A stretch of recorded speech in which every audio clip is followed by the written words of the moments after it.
Soy Pablo Veloso y el otro día alguien hablaba de controlar la energía sexual. Decía que, según sus teorías, si uno gastaba la energía sexual, por ejemplo, en el caso del hombre eyaculando, en el caso de la mujer con orgasmos, disminuiría su energía psicoespiritual, es decir, psicológica, ¿no? De su psique, pensaría con menor claridad y por otro lado su energía espiritual también disminuiría. Esto es algo muy extendido, muchas escuelas, muchas corrientes abogan por el celibato o por el cuidado bastante delicado de la energía sexual, de manera de tener relaciones, por ejemplo, una vez cada tanto y no muy seguido, porque eso haría que se pierda esa simiente, esa energía que si se entiende que da vida, bueno, nos quita algo de nosotros. Así como el bebé se alimenta de la madre, bueno, también se piensa que, por ejemplo, el esperma, que es como decir lo mejor del ser humano, lo mejor del hombre, en el sentido de que se va acumulando un montón de principios vitales, proteínas y un montón de cosas que están en ese líquido seminal, bueno, y los propios espermatozoides, que son como una especie de yo en pequeño, bueno, se perderían. Entonces mejor quedárselos dentro. Esta es una idea muy extendida que tiene que ver con tengo miedo a soltar. A los niños pequeños les suele pasar esto también, que tienen miedo a defecar, por ejemplo, porque piensan que si defecan, como ven que algo les sale de dentro, tienen miedo a que pierdan, no sé, partes suyas. Ellos no piensan que es un órgano, que podría ser un órgano, un pulmón, un hígado. No, no, no es que piensan tan complejo. Simplemente ven que algo les sale de dentro y ellos piensan me estoy deshaciendo, ¿no es cierto? Entonces ese mismo principio como adultos lo solemos tener a la hora de la energía sexual, a la hora del placer sexual, y pensamos, sobre todo cuando nos acercamos a caminos así espirituales, religiosos, que esa energía, el perderla, nos va a debilitar. El hecho cierto es este, ante la anticipación de ese, o en los momentos previos del acontecer sexual, de la intimidad, hay como una agudeza, es decir, el ser humano se vuelve agudo, tanto el hombre como la mujer interesados en tener un contacto íntimo, es decir, estimulados, motivados, eh, eh, llenos de pasión, se vuelven muy agudos en el sentido de muy concentrados en eso. Eso los absorbe por completo y se pueden volver inclusive irritables. Una persona que está, hombre o mujer, ante la posibilidad de un contacto íntimo, la anticipación de ese contacto es como tener muchas ganas, no sé, de comerse un helado o de tomarse un helado y uno lo ve al helado y está ahí delante y justo cuando uno lo va, no sé, a tomar, a coger, a agarrar, se lo quitan y le dicen no, no hay más helado. A uno le da una sensación de me quedé con todas las ganas, como si me hubiera quedado con mucha energía dando vuelta, y al primero que se me cruce, después de eso, seguramente lo trataré mal. Ante la menor cosa que me diga, lo mandaré al cuerno, porque estoy tan lleno de energía que necesito soltarla de alguna manera. Bueno, esa misma idea es la que hace que ante la guerra, por ejemplo, los soldados o ante un partido de fútbol, los jugadores de fútbol, se les aconseje que guarden su energía sexual. Existía algo antes llamado la concentración en el fútbol, que significaba que los jugadores se reunían en cierto, no sé, hotel y días previos al partido de fútbol, por ejemplo, a veces una semana antes, y entrenaban diariamente y muy fuerte, pero no podían ni ver ni a la novia, ni a la esposa, creo que ni a los hijos tampoco, ni a la familia, es decir, estaban en concentración. Es decir, concentrar es todo en un solo punto, eso es concentrar. Como cuando con una lupa concentramos un haz de luz en un solo punto que puede quemar un papel, por ejemplo. Bueno, de la misma manera, cuando estamos muy interesados en algo, estamos concentrados en algo, como el león que observa la presa, está pendiente 100%, el mundo se acaba, está solamente en eso. Entonces, eso nos da agudeza y nos da ese espíritu de cazador, tanto para el hombre como para la mujer. La desesperación, el no poder esperar por, ¿no es cierto? aquella cosa que uno quiere conseguir. Entonces, eso hace que cuando, como un perro que está atado con una correa, con una cuerda, y el perro se le muestra algo muy apetitoso delante y de repente se lo suelta. Cuando se lo suelta al perro, para el perro no existe nada en el universo más que ese plato de comida y que no se le cruce a alguien delante porque lo devora. En realidad, él quiere comer la comida.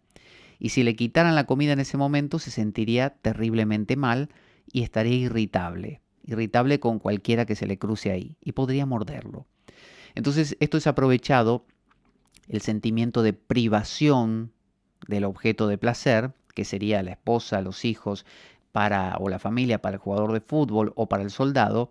Esto hace que toda su energía esté ahí, no la pueda dejar fluir en ninguna dirección. Por lo tanto, cuando aparece el enemigo para el soldado o el contrincante en el fútbol, bueno, ambos, sendas personas, actuarán de una manera muy aguerrida, muy directa y muy potente. Lo mismo pasa en lo espiritual. Si una persona está dedicada a la meditación o a ciertas prácticas religiosas, cuanto más se preserve de otras cosas, menos objetos de placer tendrá, por lo tanto, depositará toda su expectativa en aquella cosa que le queda, que es, llámese la meditación, la misa, no sé, la misión, puede ser la misión de predicación de un cristiano, un budista, un musulmán, lo que fuera, es decir, lo vuelve aguerrido en eso. Y eso da una sensación de gran estímulo, una sensación de estoy vivo, ¿no? Porque todo mi vida va en ello, ¿no? Es decir, para el jugador de fútbol es en ese balón y en meter ese gol, para el soldado es conquistar al enemigo y para el predicador es convencer al otro. Si ese predicador hubiera tenido sexo o hecho el amor con su esposa hace un rato, seguramente estaría muy relajado, porque su necesidad de disfrute, su necesidad de entregarse, de soltarse, ya hubiera ocurrido. Por lo tanto, él no tendría nada ahí acumulado, ninguna expectativa de consecución de un deseo a corto plazo, porque ya lo tuvo.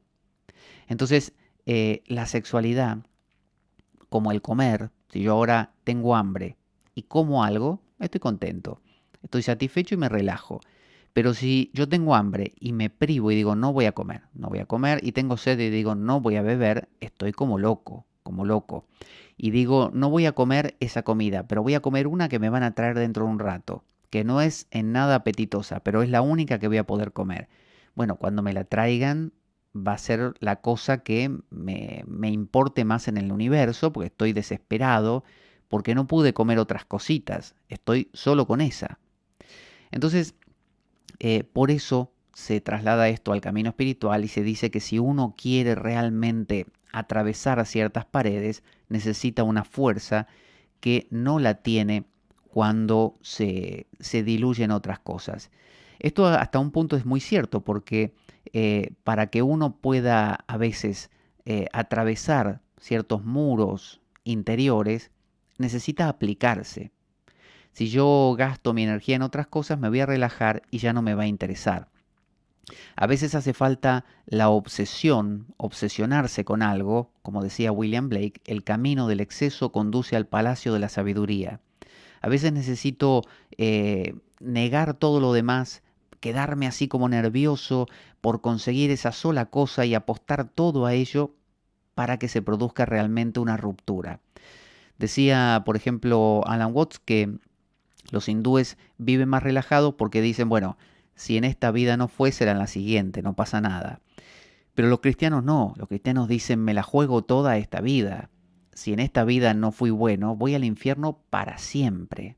Entonces imagínese la vida de un cristiano como es estar pero en vilo, es estar a 1000, ¿no? Con una temperatura de 500.000 grados, estar ahí candente, ¿no? Que no pueden esperarse, están desesperados y jugándosela toda, mientras que el hindú dice, bueno, no pasa nada, si no es en esta, en la siguiente y si no en la otra. Entonces, la actitud del cristiano suele ser la que mueve el mundo. Por eso el cristiano y la mentalidad cristiana ha conquistado el mundo y no la hindú, porque la hindú es más pasatista.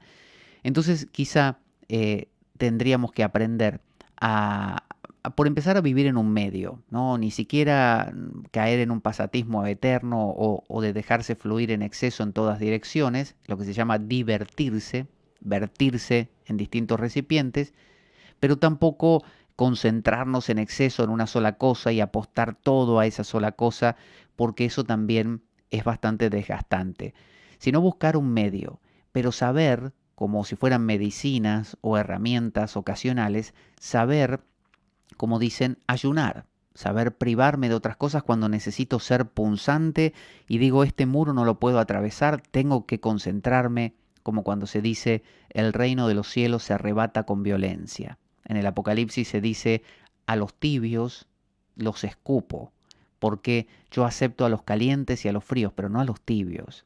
Es decir, hace falta a veces, para ciertas ocasiones, una intensidad muy grande que solo se logra a través de la austeridad, de la privación, que en la India se llama tapas, que viene de tellas, que significa calor, fuego. Y el fuego es el que realmente quema, abre, rompe aquellas estructuras. El camino del exceso, el exceso, la concentración extrema en algo, que solo me importa eso y me la juego todo a eso, conduce al palacio de la sabiduría porque es la que permite, como la lupa, realmente quemar el papel. Si yo amplío el foco de la lupa, no voy a quemar el papel. Todo va a estar tranquilo y bien y no va a haber ese cambio puntual y radical que es el papel quemándose. Entonces, en algunas ocasiones de nuestra vida hace falta saber relajarse, divertirse, vertirse en distintos recipientes, vivir tranquilamente, pero en otras ocasiones hace falta realmente la concentración y para eso es necesario la privación. Así que ninguno de los modos es descartable, ambos son sanos. Lo que quizá es insano es vivir permanentemente en uno de ellos. Para pensarlo.